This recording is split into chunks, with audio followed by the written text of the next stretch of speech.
यहाँनिर अहिले यसरी तिनकुनेको एक घरमा आन्दोलनकारीहरूले आगो लगाएका छन्। आन्दोलनकारीहरूको दाबी छ कि त्यस घरबाट असुल ग्यासहरू फालेको कारणले गर्दा यसरी घर जलाउनु परेको भन्ने किसिमको दाबी आन्दोलनकारीले गरेको अघि सुन्न सकिन्थ्यो। र यहाँ चारैतिरबाट ढुङ्गा बर्सिरहेको छ। जति बेला पनि हामीलाई लाग्न सक्छ जे पनि हुन सक्छ। निकै नै ठुलो घटना घट्न सक्ने सङ्केत यहाँ देख्न सकिन्छ। सरकार पक्ष संयम हुन जरुरी छ। यहाँनिर सरकार पक्ष संयम भएन भने यहाँ जे पनि हुन सक्छ। आन्दोलनकारीहरूले तपाईँ देख्नुहुन्छ दमकल माथि पनि ढुङ्गामुढा गरिसक्यो। उहाँ पारी दमकल गइरहेको थियो। यो घरमा आगो लागिरहेको छ। घरमा लागेको आगो निभाउनका लागि आएको दमकललाई पनि यति बेला आन्दोलनकारीले ढुङ्गा हानेर भगाइदिइसकेका छन्। यहाँनिर ओ माई गड रगत आयो। ओ माई गड बिचारा यार को हो। ओ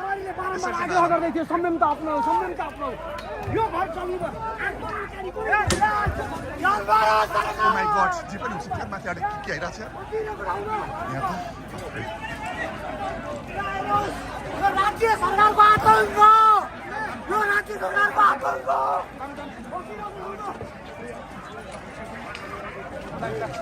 के भयो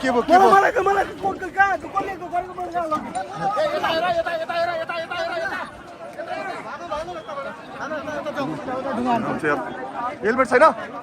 हेलमेट लाउन पाए हुन्थ्यो यार। तिमीले हेलमेट लाएर ठिक गरेर रहेछ होइन यार। यसरी त अरू कता नलाइदिउँ फेरि हेलमेट हरायो भन्ला नि।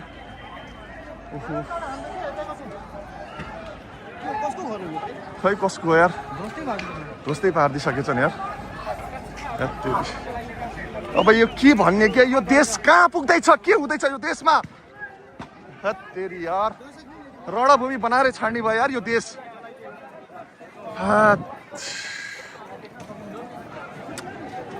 यो वातावरण यो अवस्था यो देशको यो अवस्था सिर्जना गर्ने यी राजनीतिक दलका नेताहरू यी टाउकेहरू यिनलाई यो मार्नुपर्ने खास त के गर्ने। अब जनताहरू मरिरहेछन्। एम्बुलेन्स बोलाएर पठाइदेऊ न यार। बिचरा त्यत्रो रगत आइरहेछ यार। खै प्रहरी साथीहरू ल यार जो मरे पनि नेपाली मर्ने हो। जसलाई लागे चोट लाग्यो भने नेपालीलाई लाग्ने हो। खै त यार हो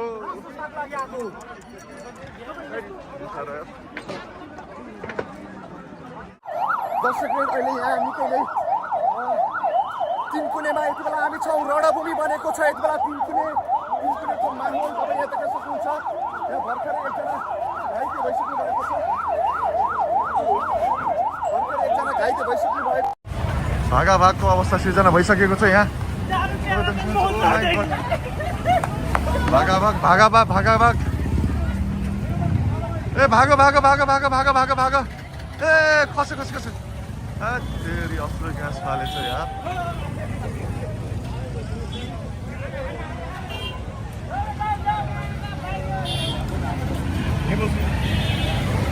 अस्त्र ग्यास ढुङ्गा हान भइसक्यो है। ल उताबाट पुलिसले ढुङ्गा हानिरहेको छ। यताबाट प्रदर्शनकारीले ढुङ्गा हानिरहेका छन्।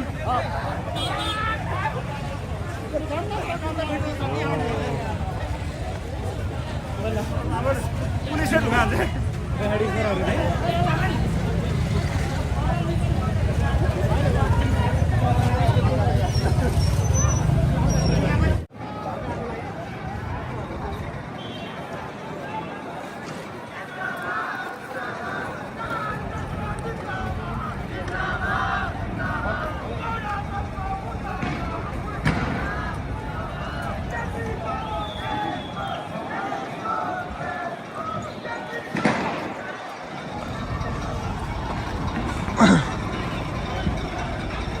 माहौल अहिले यति बेला निकै नै तातेको छ।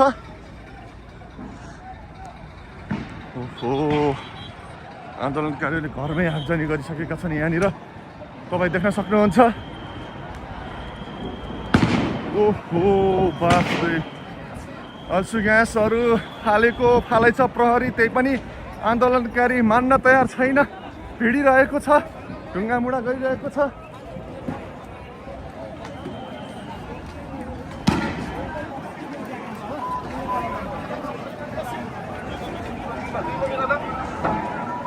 यताबाट प्रहरीले ढुङ्गा हानिरहेको छ, उताबाट आन्दोलनकारीहरूले ढुङ्गा हानिरहेका छन्।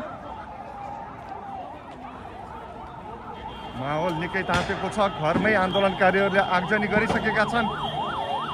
एकदमै ठुलो माहौल देख्न सकिन्छ। एम्बुलेन्स यहाँनिर गइरहेको छ।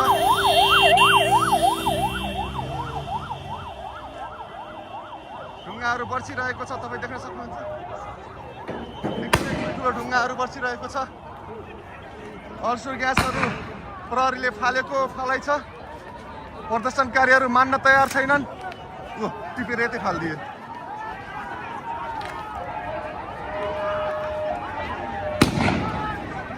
प्रहरीले यताबाट फालेको अल्सर ग्यासलाई टिपेर प्रदर्शनकारीहरूले उल्टो प्रहरीतिर फालिरहेको अवस्था छ। ओ माइ गॉड, ढुङ्गा आयो। अल्सर ग्यास नै यहीँ फालिदिइरहेको छ नि यार। डेन्जर यार। ढुङ्गा आयो, भाग गयो यार। यो तनावपूर्ण अवस्था, धेरै नै ठुलो तनावपूर्ण अवस्था सिर्जना भएको छ। यति बेला काठमाडौँ रणभूमि बनिसकेको छ दर्शकवृन्द। काठमाडौँ रणभूमि बनिसकेको छ। प्रहरीले अल्सर ग्यास यताबाट फालिरहेको अल्सर ग्यास पनि आन्दोलनकारीले टिपेर प्रहरीतिर फालिरहेको अवस्था छ। आन्दोलन निकै नै ठुलो रणभूमिमा परिणत हुने सङ्केत यहाँ देख्न सकिन्छ। प्रहरी पनि आफ्नो ज्यान जोगाउनका लागि प्रहरीलाई समेत हम्मे भइरहेको अवस्था छ। आन्दोलनकारी मान्न तयार छैन। प्रहरी अगाडि बढिसक्यो। आन्दोलनकारीतर्फ अगाडि बढिसक्यो प्रहरी। अब यहाँ जे पनि हुन सक्छ। भर्खरै आन्दोलनकारीले तिनकुनेको एक घरमा आगजनी गरिसकेको छ। राजाको माग गर्दै राजा ल्याउनुपर्छ भन्दै यसरी निरन्तर रूपमा राजावादीहरू आन्दोलनमा होमिएका छन्। काठमाडौँ रणभूमिमा परिणत भइसकेको छ। तिनकुने मात्र होइन, विभिन्न ठाउँहरूमा अहिले यस्तै किसिमको अवस्था देख्न सकिन्छ। तिनकुनेमा भने निकै नै ठुलो यहाँनिर झडपको अवस्था नै भइसकेको छ र फेरि पनि त्यस्तो किसिमका सङ्केतहरू यहाँ देख्न सकिन्छन्। ढुङ्गाहरू चारैतिरबाट आइरहेको छन्। हामीलाई रिपोर्टिङ गर्न पनि यहाँनिर हम्मे गाह्रो अवस्था सिर्जना भइरहेको छ।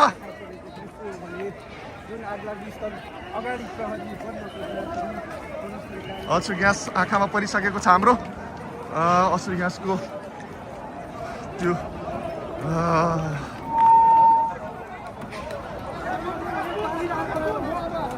प्रहरी अगाडि बढ्न खोजिरहेको छ तर डराइरहेको छ। प्रहरी पनि अगाडि बढ्न सकिरहेको अवस्था छैन।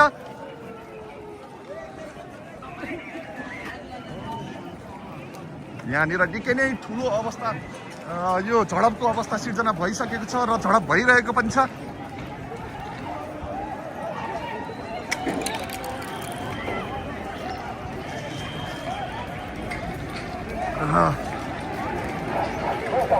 अवस्था तनावग्रस्त भइसकेको छ दर्शकवृन्द।